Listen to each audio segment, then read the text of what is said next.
ጅንጀና ብጀምር አሁን እኔ ለመቼ ይደርስልኛል? በጣም ብዙ ጊዜ ይፈጃል እንዴ?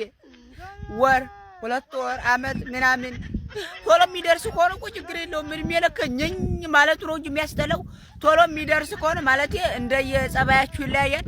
ቶሎ የምታደርሱ ከሆነ በቃ እንጀናጀን። ሴቶች ጥሩ ስሜት ላይ ሲሆኑ ወደ ብሎክ ዝርዝራቸው ይገቡና 1-2 እስረኛ ይፈታሉ። ከዛ አባትዬ የኔ አባት ናፍቀኛን ግን ደግሞ ታዝብያለሁ። መታዘብ የነበረበት እኮ እሱ ነው። ያለ ምንም ምክንያት ተቦልኮ እንዴ ምን አረኩ? እኔስ እንደው ምን ትላለህ ብዬ ነው የቦለኩ። አንተ ግን እንደው አትጠይቀኝም በቃ ማለት እንደው ስልኬን እንደው የሆነ ሰው ይዞኝ ቢሆንስ ታግቼ ቢሆንስ እንደው እኔ እኮ ማጭበርበራቸው እና በቃ ናፍቀኛን ብላ 1-2 ሰዓት አውርታ ደግሞ ትቦልቀዋለች። ከዛ በሶስተኛው ቀን ፈተታ ድጋሜ የቦለኩ እድል ሰጥቼ ነበር ትልሃለች። ምንም ማድረግ አትችልም። ደስ ሲላት ትፈታሃለች፣ ደበር ካላት ወስዳ ትዘጋሃለች። መብቷ ነው በስልኳ ምንም ያበሳጭ ነገር የለም። ከፈለክ ስመልስልህ አለማውራት ትችላለህ እንጂ እሷ የመቦለክም የመፍታትም መብቱ ከራሷ ነው። ስለዚህ ደስ ብሎ ከተፈታ የዛን ቀን በጣም ደስ ብሎታል ፈታ ብላለች ማለት የሆነ የሚያስደስታትን ነገር አግኝታለች። ለዛ ነው እስረኛ ይፈታኝ። እኔ ቆይ ለፍቅር የእንጀራ እናቱ ነኝ ወይስ የእንጀራ አባቱ ማይዘኝ እንዴ? ቆይ እኔ ምኑ ነኝ? እኔ ቤተሰቡ ነገር ነኝ። እኔማ እንጀራ እናቱ የእንጀራ አባቱ ነኝ። ለምንድን ነው የማይዘኝ? እንዴ ንቀት መሆኑ ነው እንዴ? ሰው እየፈነፈደ ይዘኛል እኮ ማያዙ ነገር ግን የሚይዘኝ ከሷ የተሻለ ሌላ ቆንጆ እስከማገኝ። በቃ ይሄ ደግሞ ፍቅር አይደለም መጋኛ ነው። እኔ ግልጹን እናገር አፈቅራታለሁ ለተወሰኑ ሰዓት ከ24 ሰዓት በኋላ ሌላ ቆንጆ ካየው ልቤ ይኮበልላል። ይሄ መጋኛ ነው። የሰው እጅ ያለበት በነጩ ሻውሎብኛል። በቃ አለሌ እንዴ በቃ ዝም ብዬ እንደወጣጤ እዛም እዚህ። ይሄ ደግሞ በቃ እንጀራ አባቱ ነኝ ማለት ነው። አቤት አቤት አቤት! ሰላም ናችሁ አፍቃሪዎች? አቤት አቤት! ለምን መሰለሽ ካረጋችሁ በኋላ ጥሎሽ የሚሄደው የማይፈልግሽ ምናምን።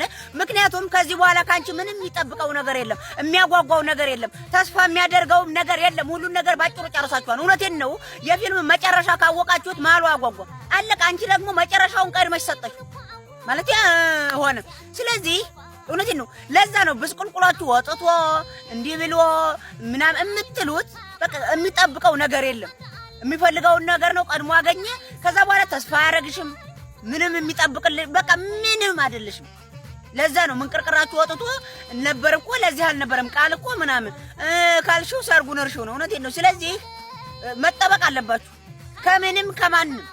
የሳኡዲ ተጀናጃኞችና የኢትዮጵያ ታክሲ አንድ ናቸው። እውነቴን ነው። ሁለቱም ትርፍ ካልጫኑ ደስ አይላቸውም። ስራ የሰሩ አይመስላቸውም። እውነቴን ነው። ዝም ብለቃ መደራረብ ይወዳሉ። እንትን ምንድነው የሚባለው? ነባብሮት ነው ምንድነው እናቶቻችን የሚያበሉት? አዎ ነባብሮት ነው ምናምን የሚባለው። እሱ አሁን በሩቅ ሲታይ አንድ ይመስላል። ጠጋ ስትሉ ግን ብዙ ልጥፍ አለው። በቃ እንዳለ ልጥፍ የልጥፍ ማአት ሴቱም ወንዱም።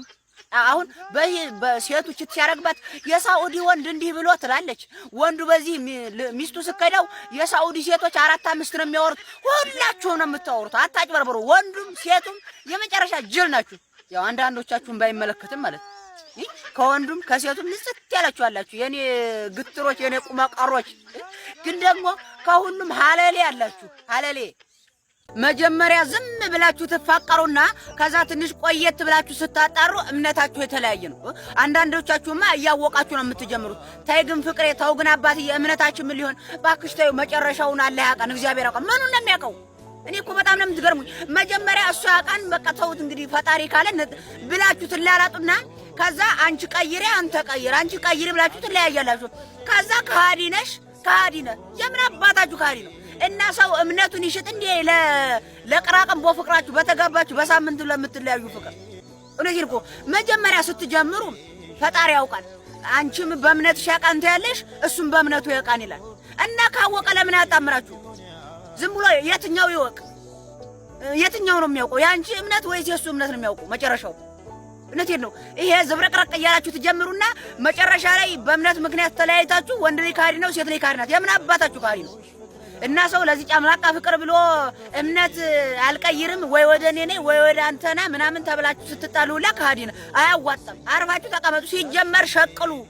እንዴ ቆይ ምን ልትሰሩ ነው የመጣችሁት? ደግሞ ኮዋሽቶ ማለት ተቃራኒ እምነት ጋር ነው የሚያፋቅር ያለው ነገር።